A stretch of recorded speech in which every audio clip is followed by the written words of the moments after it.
Inside the dug-up clods lies a sonority that has yet to be given a name. The embryonic organ, wrapped in damp silence, does not yet perceive its contours. The texture that leaks from the palm is clay, before it is divided into individual pieces.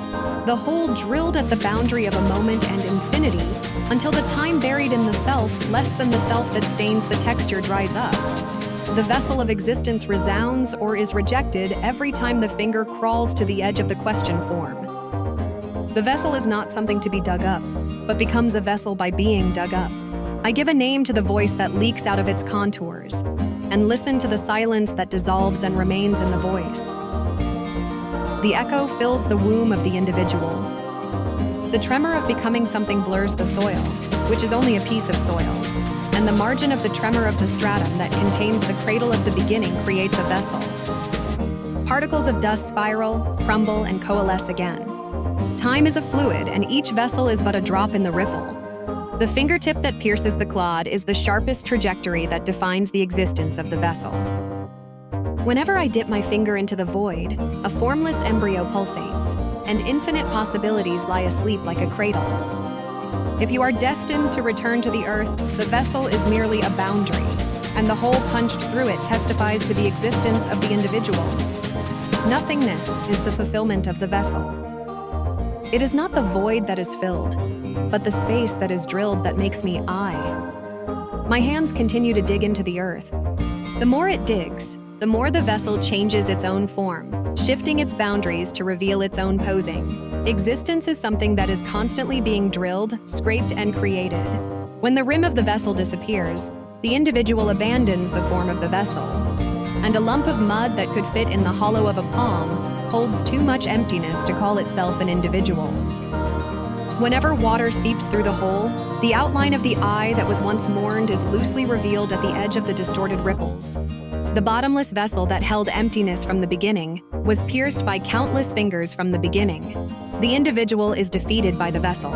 The vessel is first, and the individual is the water of a flower that seeps out from a crack. It is a loose, indefinite womb that contains me, you, and something else that has yet to take shape. The more you drill, the more the vessel unravels the individual, and the more the individual is consumed by the vessel. The cradle quietly destroys itself, to return while collapsing. Under the peeled skin, the ego at the fingertips still cannot decipher the tremor of the condensed cracks. The plow chisels doubt as it rips through the memories of the clay block. The individual is not a phase that has already been completed, but is in the act of digging itself out. Existence is the fundamental excavation itself. Before being dug, the vessel was not a vessel. It was neither empty nor full, but was submerged in a dense glue of silence. The vessel becomes a vessel when it is drilled, crumbles, and the clay peels away. A vessel does not exist as a vessel. A vessel is created as a wound that continues to be punctured. The individual is the unbroken hole, the momentary abyss that becomes a cradle while shaking. If we call it an individual, it is a fetus that has already lost its crust.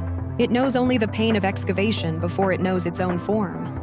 However, not all the pain of digging guarantees existence. It is the cradle from which existence is born, and at the same time, it is the birth canal through which existence loses its form. A vessel becomes a vessel by being chipped, and an individual becomes an individual by being broken. If nothing is dug, nothing is born there. If nothing is born, nothing is lost.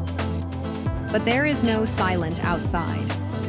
Into this clod of earth I put my hand again and again. What is dug up is my vessel, not me. It is the hand that digs that shakes the cradle of the individual. Therefore, I put my hand here again and again.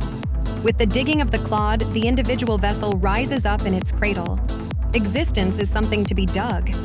Existence is something to be drilled. Existence is that which has not yet come into existence. If there is a voice of the soil, is it a language similar to silence? Viscous breath seeping from the cracks of a finger. Names returning to oblivion each time they are dug up.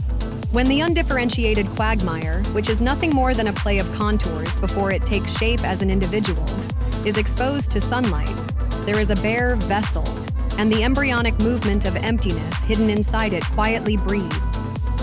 The fingertip that chisels is not for knowing something, but for sinking into the place before the act of knowing touches it.